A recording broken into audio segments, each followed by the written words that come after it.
Then went Boaz up to the gate and sat himself down there, and behold, the kinsman of whom Boaz spoke came by, unto whom he said, Ho, such a one. Turn aside, sit down here. And he turned aside and sat down. And he took 10 men of the elders of the city, and said, Sit ye down here. And they sat down.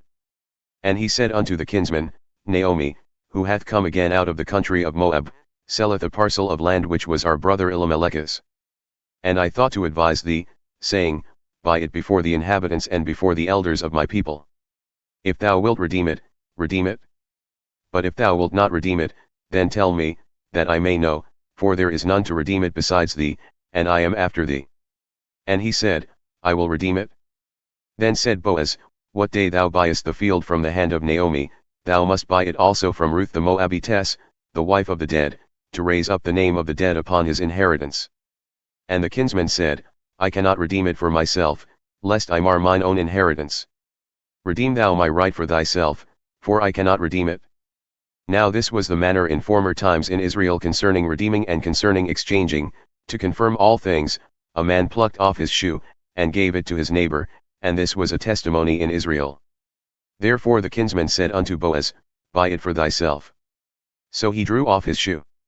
And Boaz said unto the elders and unto all the people, Ye are witnesses this day that I have bought all that was Elimelech's and all that was Chilion's and Mahlon's from the hand of Naomi.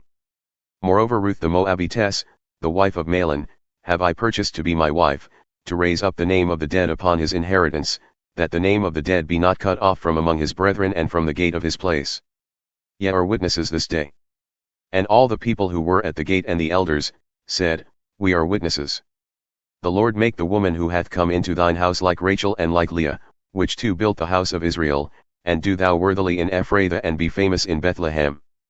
And let thy house be like the house of Perez, whom Tamar bore unto Judah, of the seed which the Lord shall give thee by this young woman.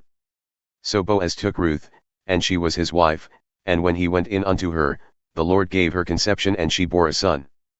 And the women said unto Naomi, Blessed be the Lord, who hath not left thee this day without a kinsman, that his name may be famous in Israel.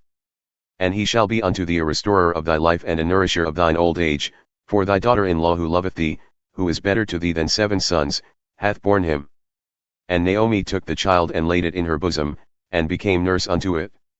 And the women, her neighbors, gave it a name, saying, There is a son born to Naomi, and they called his name Obed.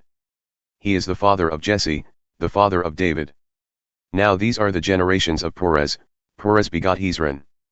And Hezron begot Ram, and Ram begot Amminadab. And Amminadab begot Nahshon, and Nahshon begot Salmon. And Salmon begot Boaz, and Boaz begot Obed. And Obed begot Jesse, and Jesse begot David.